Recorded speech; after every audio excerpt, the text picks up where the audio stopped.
जय हिंद दोस्तों, आप सभी जानते ही हैं कि हाल के सालों में डिजिटल मीडिया अंडमान में बहुत प्रभाव डाला है, लेकिन हमेशा उसी डिजिटल मीडिया के अस्तित्व और वैधता पर सवाल उठे हैं। सवाल उठाने का कारण सिर्फ एक ही है, डिजिटल मीडिया का रजिस्ट्रेशन और लाइसेंसिंग का प्रावधान नहीं है।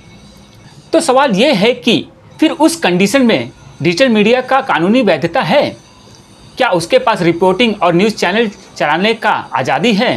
तो दोस्तों जवाब ये है कि हाँ, डिजिटल मीडिया का एक्सिस्टेंस एंड लीगलाइज दोनों ही है। वो लिमिटेड विशेष अधिकार के साथ आज़ादी से रिपोर्टिंग कर सकता है और the wire, the Quint, Lalan top जैसे कई बड़े और रिप्यूटेड डिजिटल मीडिया आज़ादी से इंडिया में चल रहे हैं। और आपको बता दें कि कोविड के पीरियड में एक डिजिटल मीडिया ही था जिसने केंद्र सरकार पर सबसे ज़्यादा उंगली उठाया था। लेकिन हाँ, आपके चैनल के सारे कंटेंट्स पत्रकारिता के गाइडलाइंस के अनुसार ही होना चाहिए और डिजिटल मीडिया का एमएसएमई रजिस्ट्रेशन और अपने चैनल और पोर्टल का पूरा information ministry of information and broadcast को दिया होना चाहिए। चूँकि आपका रिपोर्टिंग क्षेत्र जो है आपका लोकल क्षेत्र होता है, तो आपका जो न्यूज़ चैनल है उसका भी इंफॉर्मेशन आपके लोकल सरकार और प्रशासन को दिया होना चाहिए। उसके बाद विशेष अधिकार के साथ आप अपना रिपोर्टिंग और चैनल चला सकते हैं।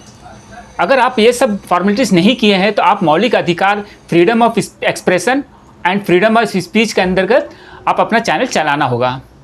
उस कंडीशन में शायद आपको विशेष अधिकार प्राप्त ना हो पाए। लेकिन यहाँ सवाल ये है कि जहाँ प्रिंट मीडिया और इलेक्ट्रॉनिक्स मीडिया को रजिस्ट्रेशन के सारे फॉर्मेलिटीज़ करने के बाद में न्यूज़ चैनल चलाने का लाइसेंस मिलता है, तो फिर वहीं कोई भी 1 घंटे में यूट्यूब चैनल बनाकर रन कर सकता है और न्यूज़ चैनल होने का दावा कर सकता है और उसका मिसयूज़ भी कर सकता है। तो दोस्तों बता दें कि पत्रकारिता का गाइडलाइन सभी के लिए समान है और न्यूज़ चैनल का ताकत उसके इम्पैक्ट्स एंड इन्फ्लुएंस पर ही निर्भर करता है। अगर मुझे लगा कि XYZ न्यूज़ चैनल के रिपोर्टिंग से मुझे कोई फ़र्क नहीं पड़ेगा, तो मैं खुद ही उसे बोल दूंगा, I am not interested, you can publish about me what you want, just leave me. चाहे वो प्रिंट मीडिया हो, इलेक्ट्रॉनिक्स मीडिया हो या फिर डिजिटल मीडिया हो। यहाँ सवाल ये है कि इम्पैक्ट्स एंड इन्फ्लुएंस का क्या मायने हैं। इसके बारे में बताने से पहले दोस्तों मैं एक छोटा सा कहानी सुनाना चाहता हूँ। एक बार मेरे यूट्यूब कंटेंट्स पर एक यूज़र ने कमेंट्स लिखा, पंकज भैया मैं आपके सारे वीडियोस देखता हूँ, आपके सभी वीडियो अच्छे होते हैं। मैंने कैजुअली उसके चैनल को ओपन किया तो पाया उसके करीब 70,000 से ज़्यादा सब्सक्राइबर्स थे और उसके कई वीडियो के जो व्यूज़ थे वो 1 लाख से ऊपर थे।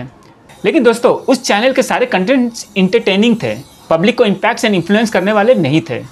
ये हमारे लिए बेस्ट एग्जाम्पल था कि सब्सक्राइबर्स और व्यूज़ से ज़्यादा इम्पॉर्टेंट एक मीडिया के लिए इम्पैक्टफुल और इन्फ्लुएंसर होना ज़रूरी है। इसके लिए पब्लिकली सेंसिटिव मुद्दों पर वर्क करना पड़ता है, जो कि प्रेशर भी देता है और जोखिम भरा भी होता है।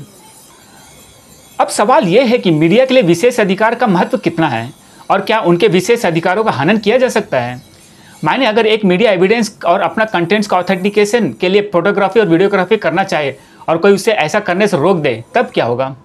सिंपल सी बात है कि जो न्यूज़ चैनल इम्पैक्टफुल होते हैं उन पर प्रशासनिक और पुलिस द्वारा हमेशा नज़र रखा जाता है। जहां उन्हें कुछ सेंसिटिव मुद्दों के बारे में डाउट होता है, उसका क्लैरिफिकेशन उस चैनल से किया जाता है। और अक्सर 2 टाइप के सवाल होते हैं, सोर्स ऑफ इंफॉर्मेशन क्या है और एविडेंस क्या है। हमारे एविडेंस मीडिया से भी इस तरह के सवाल कई बार पूछे गए हैं।